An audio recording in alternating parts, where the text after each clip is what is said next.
It's not about you, Mrs. Firecracker. A love letter about the true meaning of the 4th of July. Written by Soraya Coffelt.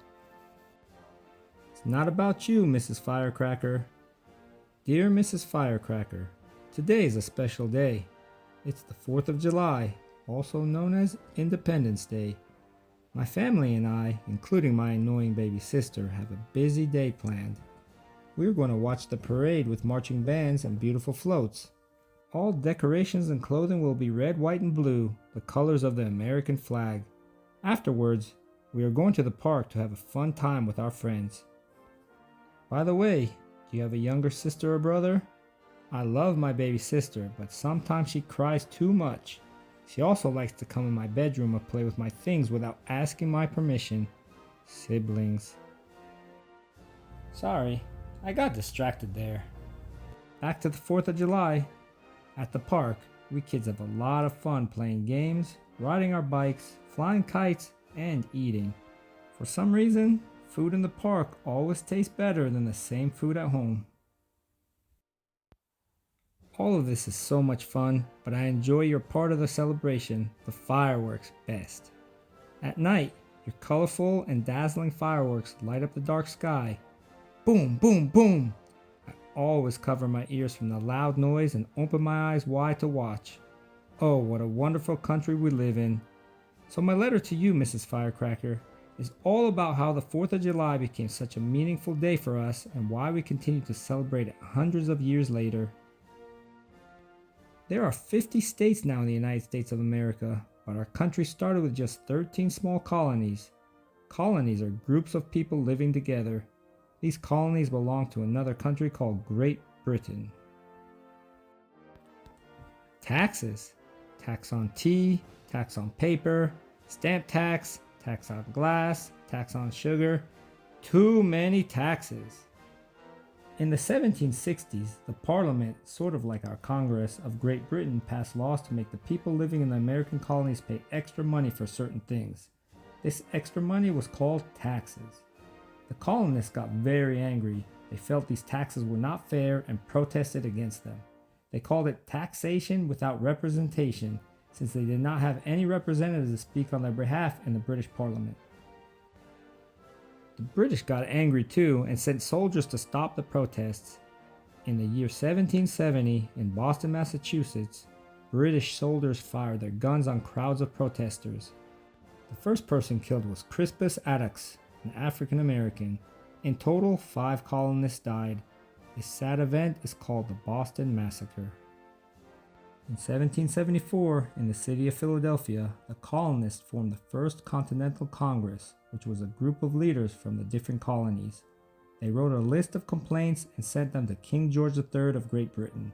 They also formed militias, groups of men with weapons, in their towns and cities to defend themselves. The British did not back down though and continued to send in soldiers. In 1775, British soldiers went to the town of Lexington, Massachusetts and fought about 100 colonists. This was the beginning of the American Revolutionary War. On June 7, 1776, the Second Continental Congress met in Philadelphia to discuss the colonists breaking away from Great Britain and becoming an independent country. They organized a group of men to write an explanation as to why the people wanted independence. Thomas Jefferson, who was known to be a great writer, Benjamin Franklin, and others were asked to do the writing. They wrote what is known as the Declaration of Independence and presented it to Congress for approval. It refers to God 5 times, as they believed God was very important in guiding them to establish our new country, and God had created us all to be free and equal. On July 4, 1776, Congress voted to adopt the Declaration of Independence.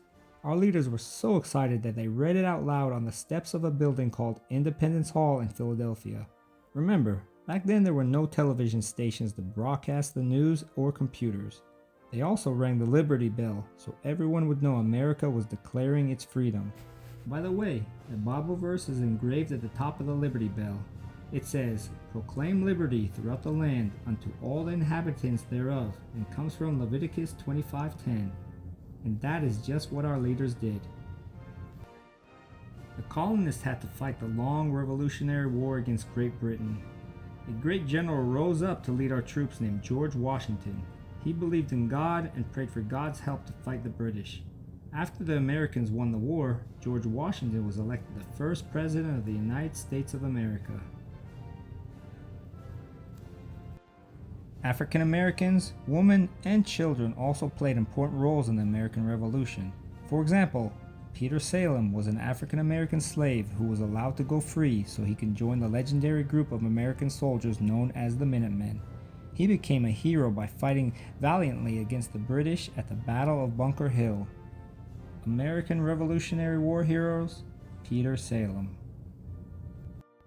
A woman named Betsy Ross, a seamstress and flag maker, is believed to have made the first American flag, and a teenager named Sybil Ludington rode a long way on horseback to warn people in the towns in Connecticut that the British soldiers were getting ready to attack them. As you probably know, there were no cars or buses or airplanes back then, and certainly no telephones to use, so horses were used for transportation. Betsy Ross, Sybil Ludington. God bless America. So, Mrs. Firecracker, that is how the 4th of July became the birthday of America's independence. As the years passed, Americans remembered to celebrate this day.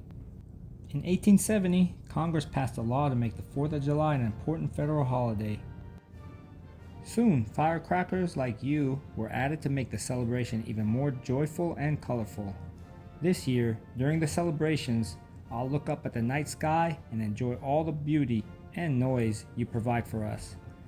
But as I'm looking up, I'll especially remember and thank the Greater One who made our freedoms possible, because without him, we would not be the greatest country on earth. Love, me.